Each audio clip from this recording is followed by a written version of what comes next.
Okay. So, as I said, have a quick look at that assessment task if you haven't already. Come along, ask questions. Thank you for the questions, they were great. That's what I'm wanting to hear, so we can talk about it. Because I bet you there are other people who have just thought exactly the same thing, just weren't willing to speak up. Okay, so the purpose of this, I told you I like flowcharts, didn't I? I like colour as well, you'll work that out. The purpose of this is to try to get us to think beyond the world of just reacting to an application. And why do I think it's important? Well, my first job, well actually other than some casual work, my first job was actually straight to DAs as counsel. I did a little bit of helping the consultant prepare stuff, but never to the, with the full knowledge of what was going on. So when I moved from counsel to a consultant, I discovered there was so much more went into an application than, rocking up to council and saying, here's my application. Here's lodgement. We've touched on some of the things that you really need to do before you get there, such as engage with council and talk to them. But for complex ones, most applications go through this type of process. Now, to be fair, some of these things happen together, some are very quick and dirty, or sometimes they're very defined parts. And, I'll use example, wind farms, are probably even more complex than this because you've probably got a whole prospecting type of approach at the top. But anyway, I'll go through this, and to me, I use the analogy of an iceberg. The application is only the 1/8 that you see above the water. The rest of it, the 7/8 is all the work and the hundreds of thousands or more dollars that have gone in to developing what you see at the end. So first of all, what the hell you want to do? Now, this is something that may change over the life of a project, but this is where we're starting off. I want to do this there. I may have a site, I may be looking in an area, I've got to understand this is what I want to do. I may have gone through some processes of, I want to develop a wind farm over in that area because I know the resource is really good, but I now need to talk to owners about who might want to be involved and things like that. But at some stage I'm going to have a fairly clear understanding. I want to do this on this land or thereabouts. Sometimes we might go through an options assessment, and in a lot of cases that gets informed by what we call a fatal flaws assessment. Fatal flaws assessment is what are the really key things that may kill this project.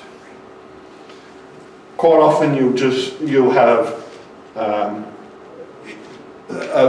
planning and environment one that informs a financial assessment. You might have a design assessment. There might be resource constraints. If I'm looking at a wind farm, what is the wind resource like? If I'm looking at something else, I'm looking at commercial development, what's the commerciality of my development? What can I sell my product for? How much is it going to cost me to establish my industry or whatever I'm making? This is that first stage, and quite often, big scale development, they get people involved. Do me a quick and dirty, it's essentially a risk assessment. What are the key risks, what do I need to do, what might I have to do to overcome these, or where do the things really lie where I have to do more work to find out. So, as an example, I might look at something and say, right, well this is where the three-eyed toad lives. So really you've got to be really careful in your design about how you're going to do this. Or this section has some really high value habitat. You might have to tunnel underneath. This area you can't touch. You're going to have to look at an alternative route for your transmission line, for argument's sake. You can start seeing some of these big ticket items. Some of it, depending on what they're wanting to do, you might look at it and go, well, Blind Freddy could have told you that. Well, that's fine.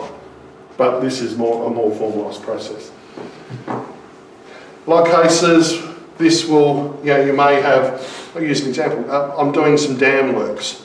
So I don't know whether I want to rebuild the dam, I don't know whether I want to strengthen it, I don't know whether I want to make it, enlarge the size of the dam. I've got a whole bunch of things I'm looking at doing. I don't know whether I want to, do something on this side of the dam or whether I should do something on this side of the dam. So I've got various options I'm trying to, perhaps get information to inform a multi-criteria analysis. Quite often that happens here in the shortlisting options. I get this information or I know it already and I can do my options assessment. I can weigh up, well, option one's going to be really hard. Option two, well, there's less issues. Option three is going to cost me 5 times as much. Generally, we've got, like I say, board approval, financial approval, investors approval. The person who says yes or no, you're reporting to people. It could be a company, it could be independent investors. But someone says, okay, on the basis of that, it's worth keeping going. So we've gone through, a lot of people have gated processes, lots of companies have gated processes. Financial approval have gated processes.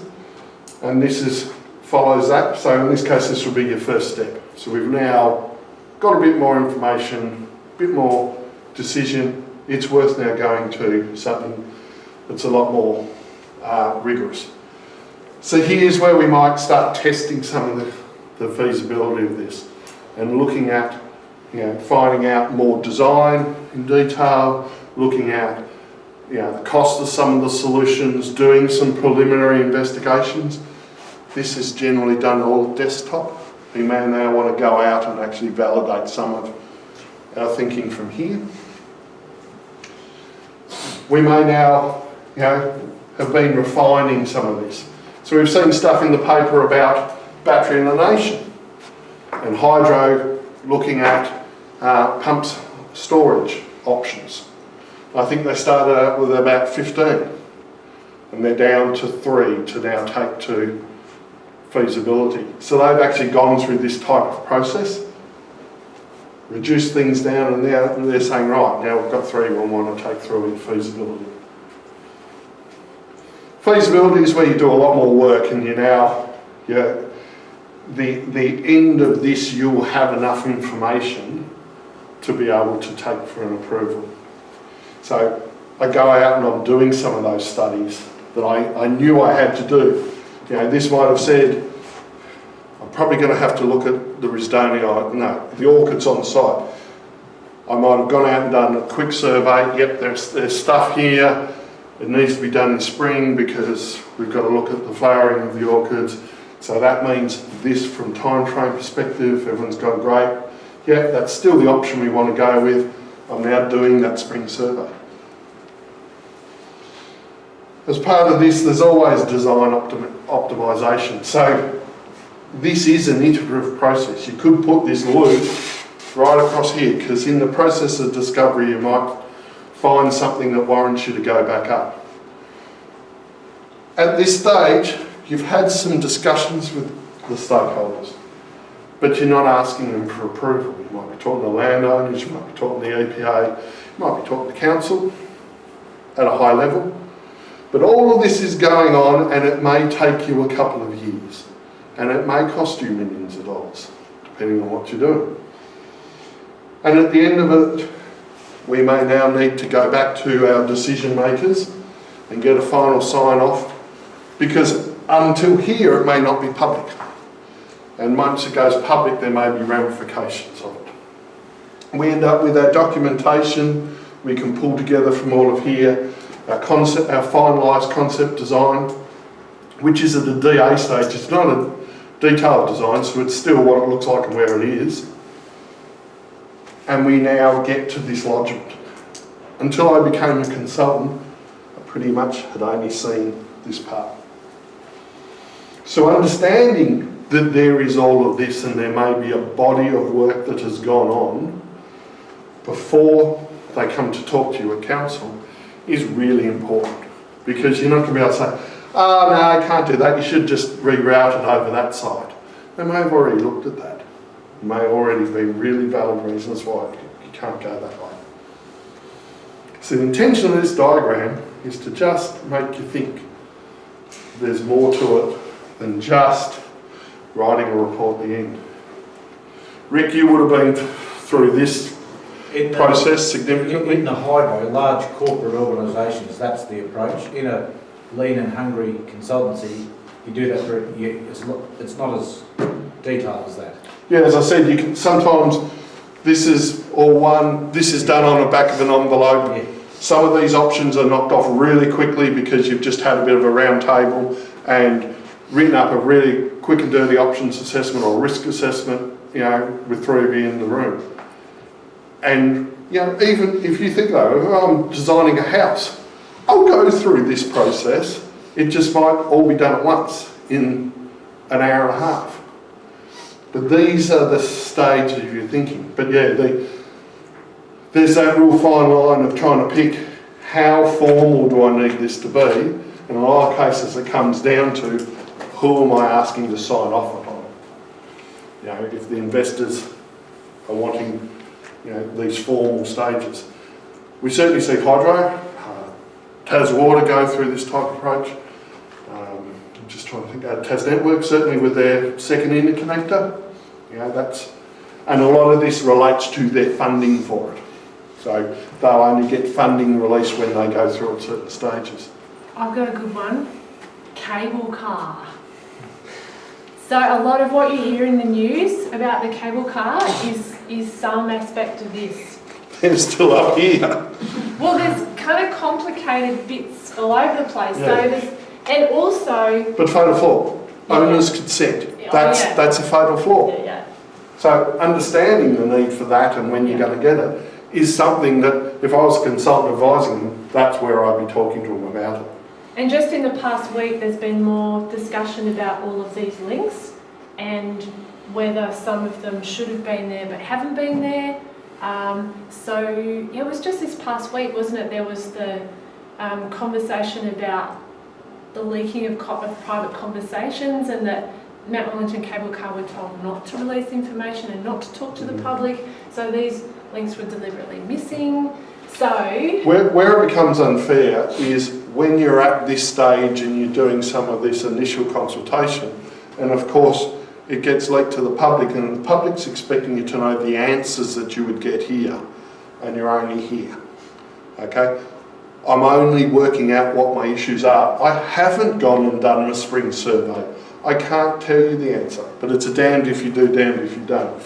I know, it's hard, and people have such strong opinions either way. So at the moment we're kind of toggling between here and here. So the state government has made it possible for proper feasibility studies on geotechnical grounds. The residents opposed to the cable car have said that they're going to blockade the sites. So this is the proponent trying to do this stage, but the stakeholders basically saying no. The council and the Lord Mayor, when she gets asked for comment, she's like, well, we haven't seen the application, so no comment. Geotech's a great example. I'm really glad you brought it up because it's something that causes a lot of issues. Because how can I, if I'm doing something like a cable car, you know, where I've got a structure that's taking tension, and the reason I'm raising it is because I do a lot of stuff for translines, and they're the same. You know, I've got poles stuck here, and my poles have got to take tension. And without knowing what's under the ground that there, I can't say whether that's a good spot to stick a pole. So I've actually got to do the investigation to therefore come up with this design to therefore make its way into here. And you can't shortcut it. You can't say, well, I want 5 poles, and I get an approval, and then I start doing my geotech and find that it's sand on sand on sand, and I've got to move, because then I'm going through the process again. Yeah, so don't you need the owner's consent to carry out the thing? Yeah, nothing you can do under a planning scheme, or in the fact the planning scheme says I don't need owner's consent to lodge an application, doesn't change my need to get my consent. Sorry, doesn't change the fact that to come and do works on your property, you need to give me consent as a landowner. Yes. But they're complicated because they've got council's consent and state government consent all wrapped up here, depending on whose land it is. So they need consent to do the geotech and they need consent to lodge the application. But the reporting in the paper is really mismatching everything. Because just because someone says, yes, you can go and drill a borehole and find out what the rock is composed of, in no way is indicative of their thoughts of the whole thing, other than they're willing to let you go and find out that information. And from a jurisdictional review perspective, council cannot predetermine its decision. If an alderman is caught saying, no, that cable car shouldn't be approved, and he hasn't got or he or she haven't got an application before them, they can actually find themselves in hot water and have to remove themselves from the debate when it formally comes up for decision. Because you can't, as a decision maker, you can't predetermine what your decision is until the application is formally made. So you had a question? Oh yes, I have problems of identifying what the projects that need to go through this process. I mean, the criteria of the project. Is it a project isn't within the exemption situations of the planning scheme? Okay, this isn't a formal set process under anything. This is merely the thinking stage of you developing up a development. The formal process doesn't start until here. This might inform me of what processes I have to do. If I want to build on that side of the road, I'm going to impact on a particular flora species, I will need federal approval. If I want to build on this side of the road, I won't have to. That's the type of thing. So this is a thinking process which isn't in legislation or anything. Legislation doesn't really kick in till here.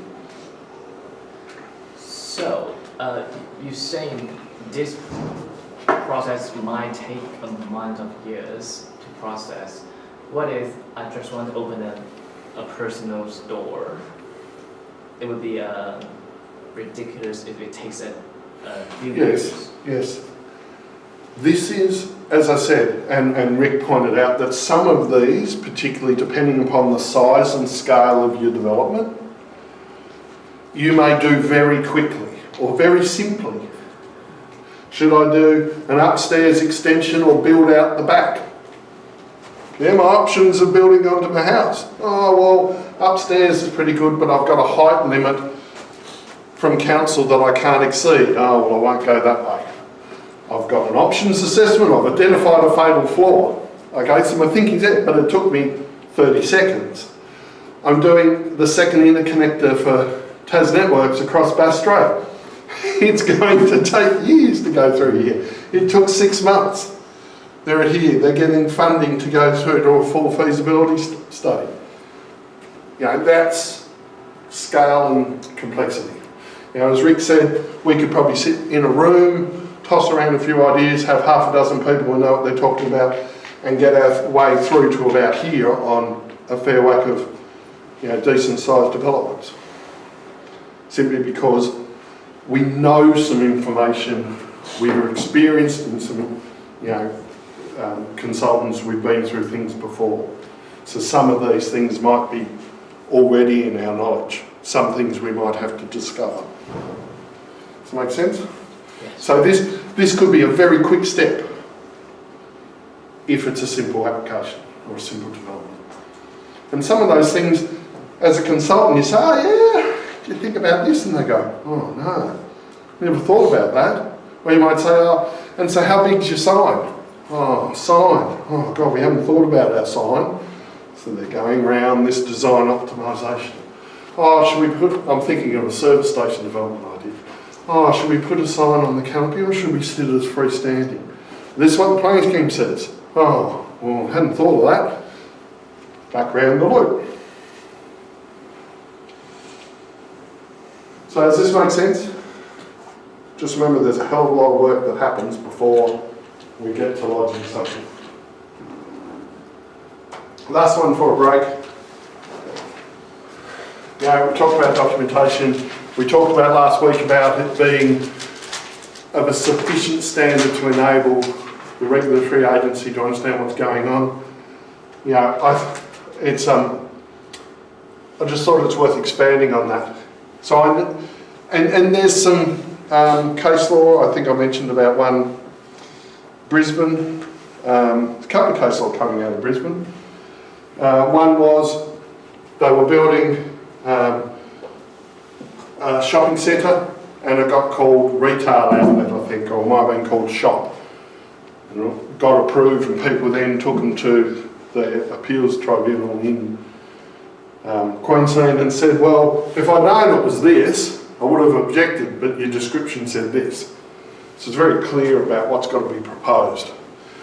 You know, what it will look like, you know, things like colours, materials, you should be able to tell council this is what it's going to be. These are the materials I'm using, it's the colour. Where it's located, another one out of Brisbane, they were doing, God, I'm thinking it was an extractive industry. Here's the road, here's the site. There is a back door into the site. The application was advertised on here. These neighbours all made the comment on that. It got approved, yet they were actually bringing stuff out of here, and this neighbour was saying, well, hang on, if I'd known you didn't advertise it, that it was including this. So it needs to be very clear what parcel of land you're talking about, where it's located, who's impacted, etc. How will it be constructed? You know, you might think, oh, well, why do they need to know that? Well, that can impact upon things like traffic movements. Using something as large scale as a wind farm, I'm bringing in very, very large pieces of plant on oversized, fully articulated vehicles that are going to have to travel a particular route so they can actually make it around the bends. Because if I've got a 47 metre long blade, that doesn't bend much when I'm trying to get around corners. So understanding that, how many truck movements are there? A lot, a few. Yeah. Wind farm again, I'm doing a concrete pad and it's, help me out here, Rick, 50 by 50 by 5 metres deep, or somewhere in that order. Now, how many truck movements are concrete? Therefore, I've got a concrete batching pad on site in order to do that, and my truck movements are my raw materials. So it can make a difference. Can make a difference. Staging timeframes. Use a Victorian example. There's we're doing this, I mentioned it the other day about a terminal station upgrade in the middle of Richmond. Staging and timing is quite important because I have the terminal station here, I have the road I've got to get to there, and it's somewhere like this. I have 160 tonne transformers here that were brought in before everyone built everything. So I have to take one of these out, prepare the site for a new one, bring a new one in, put it, hook it all up, test it, etc. And I've got to do that 3 times.